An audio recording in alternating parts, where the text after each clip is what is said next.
안녕하세요. 1인칭 시점입니다. 오랜만에 이렇게 인사를 드리게 되었는데요. 올해 개인적으로 일이 많아서 본 콘텐츠로 자주 찾아뵙지 못했었는데 그래도 올해가 가기 전에 좀 한 해를 결산하는 콘텐츠를 만들어 봐야겠다는 생각이 들어서 이렇게 인사를 드리게 됐습니다. 제가 세어보니까 작년에 비해 올해 본 영화가 그렇게 많지가 않더라고요. 그럼에도 보고 나서 정말 깊은 여운을 남긴 오래도록 곱씹고 싶은 영화들이 여럿 있었습니다. 그래서 여러분께도 추천해 드릴 겸 2025년을 빛낸 영화 10편을 엄선해서 소개해 드릴까 하는데요. 참고로 제가 직접 본 영화들 중 10편을 엄선한 거니까 혹시 제가 언급하지 않은 또 다른 좋은 작품들이 있다면 댓글에 남겨주시면 감사하겠습니다.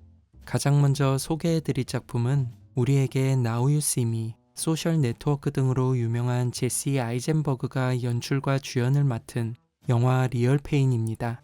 개인적으로는 이 영화를 보면서 2025년판 레인맨 같다는 생각이 들었는데요. 정반대 성향을 가진 두 형제가 좌충우돌하는 여정을 통해 서로를 이해해가는 로드무비라는 점에서 큰 공통점이 있죠. 이 영화는 핍박으로 얼룩진 유대인의 현대사를 중심에 둔 채 정반대 성향의 두 사촌이 펼쳐내는 일종의 코미디 드라마입니다. 차분한 성격의 데이빗과 욱하는 성격의 벤지가 할머니의 죽음을 기점으로 서로를 알아가는 과정이 영화의 주된 서사인데요.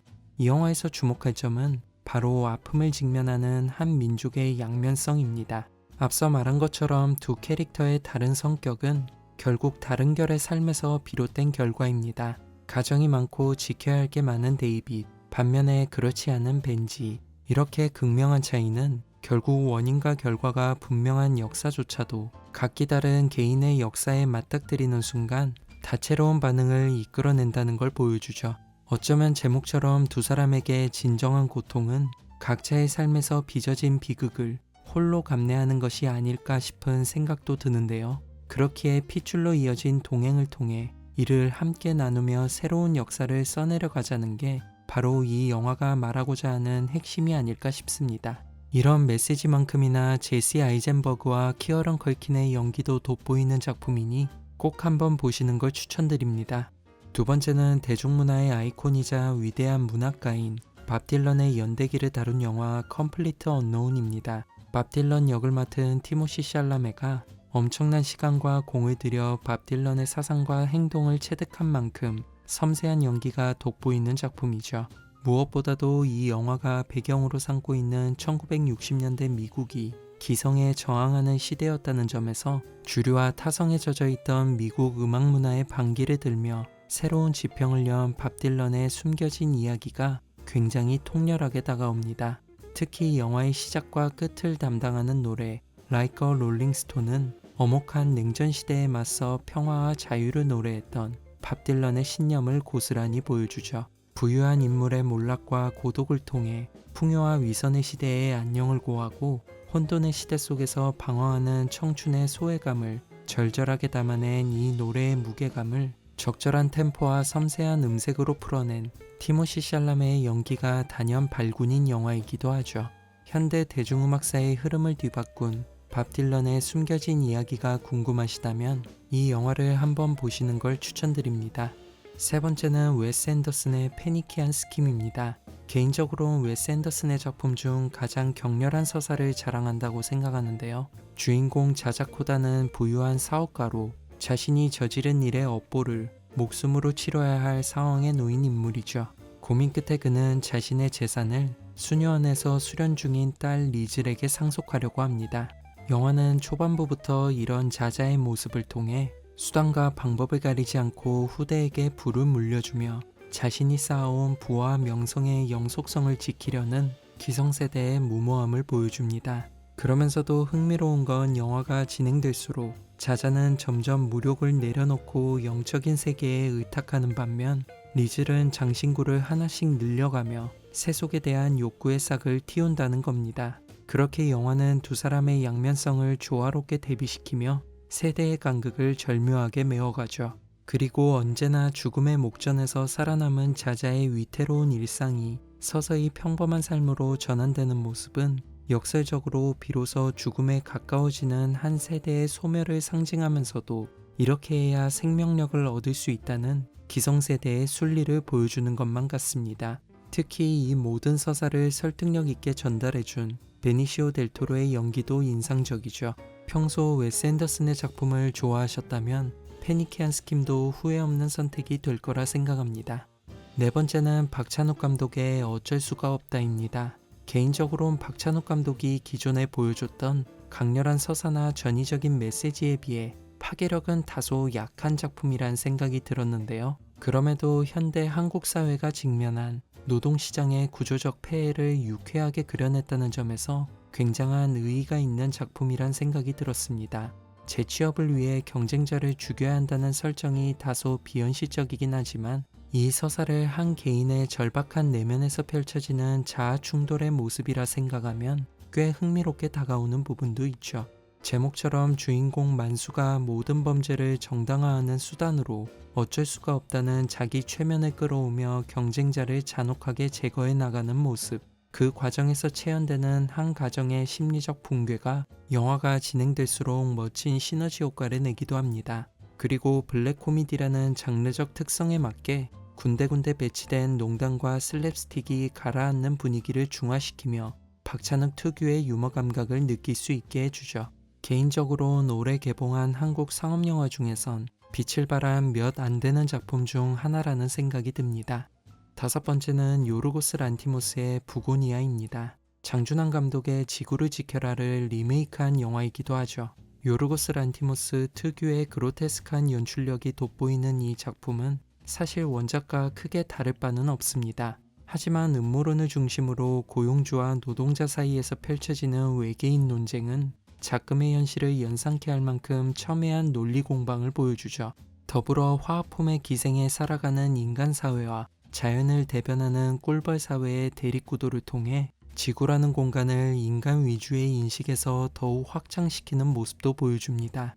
특히 영화 내내 납치의 주체인 테디와 돈이 보여주는 단순하고도 어딘가 빈약한 자기 확신은 어쩌면 지구의 관점에서 인간이 꿀벌보다 미약한 존재일 수 있겠다는 생각이 들 만큼 하찮고도 우스꽝스러운 모양새를 보여줍니다. 그렇게 불안과 자기연민에 휩싸인 존재들의 좌충우돌 납치극을 보며 우리는 지구에 인간이 필요한 이유에 대해 다시 한번 생각해 보게 되죠.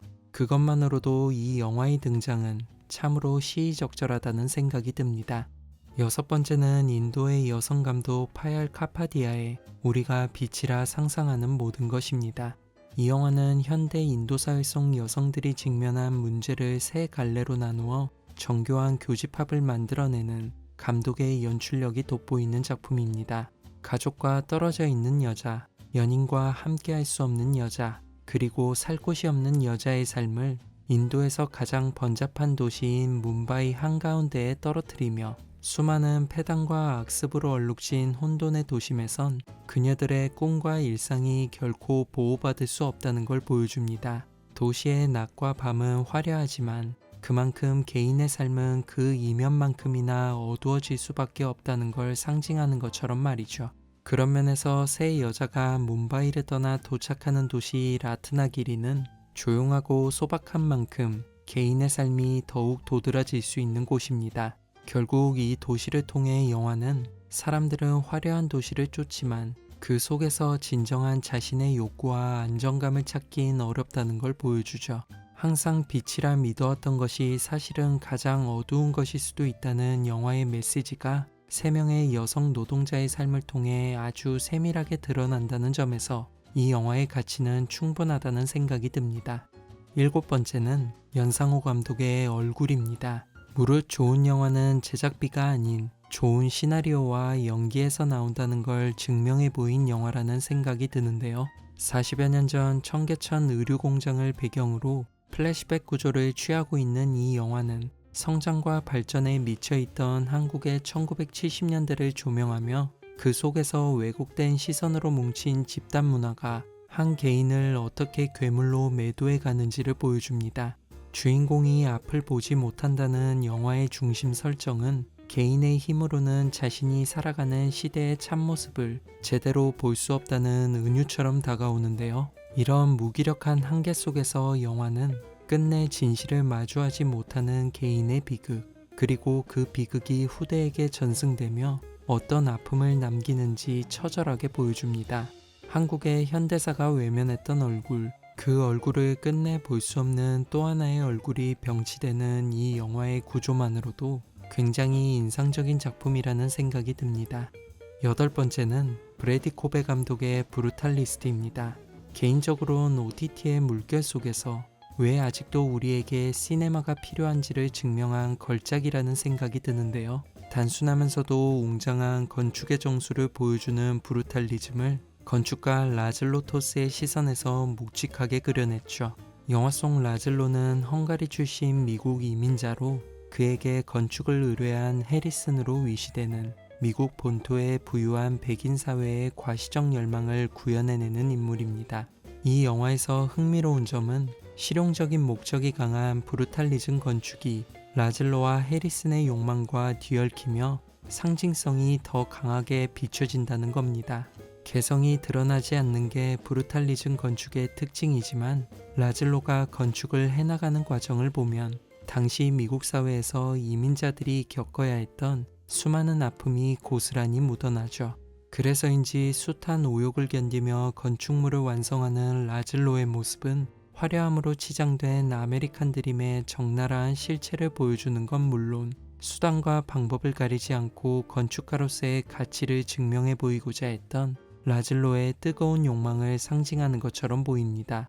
그리고 이 모든 과정을 차가운 표정과 차분한 대사로 멋지게 구현해낸 에드리언 브로디의 명연기가 역시 돋보이는 작품이라고 할 수 있습니다.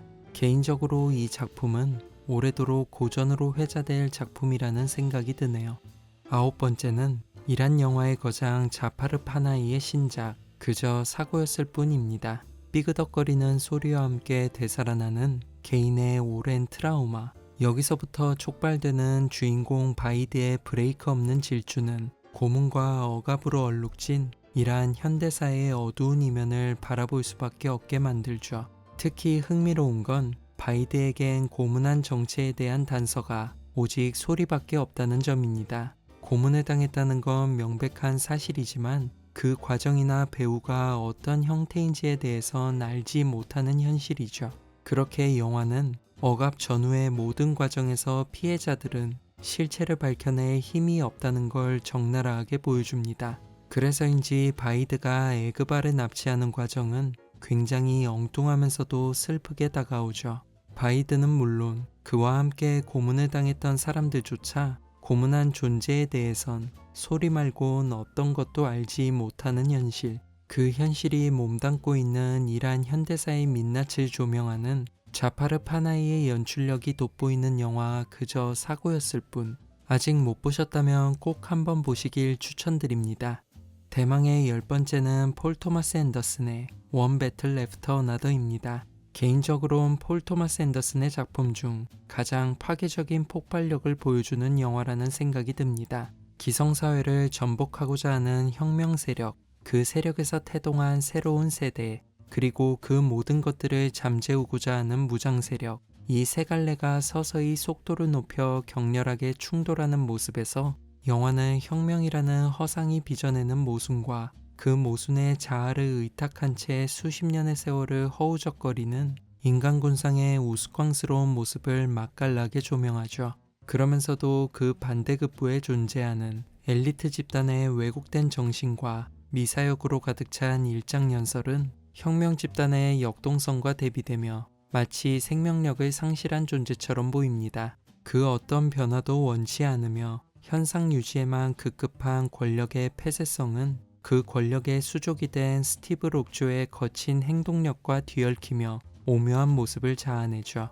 쫓고 쫓기며 끊임없이 갈등의 물결을 일으키는 영화의 서사는 지금 이 순간에 고여 변화를 외면하는 한 시대의 정신에 고하는 전원처럼 다가옵니다. 그리고 어쩌면 영화의 제목처럼 정체된 시대에 맞서 끊임없는 싸움을 이어가는 것만이 더 나은 세상을 위한 길이라 생각하게 만드는 원 배틀 애프터 어나더, 단언컨대 올해 최고의 영화라고 생각합니다.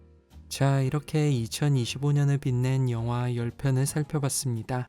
여러분 각자가 느끼시는 최고의 영화들과는 분명 차이가 있을 거라고 생각하는데요. 다른 분들과 공유하고 싶은 혹은 강력하게 추천하고 싶은 영화가 있으시다면 댓글에 많이 남겨주시면 감사하겠습니다. 모두 새해 복 많이 받으시고 내년엔 더 알찬 컨텐츠로 자주 인사드릴게요. 올 한해도 1인칭 시점을 사랑해주셔서 감사합니다.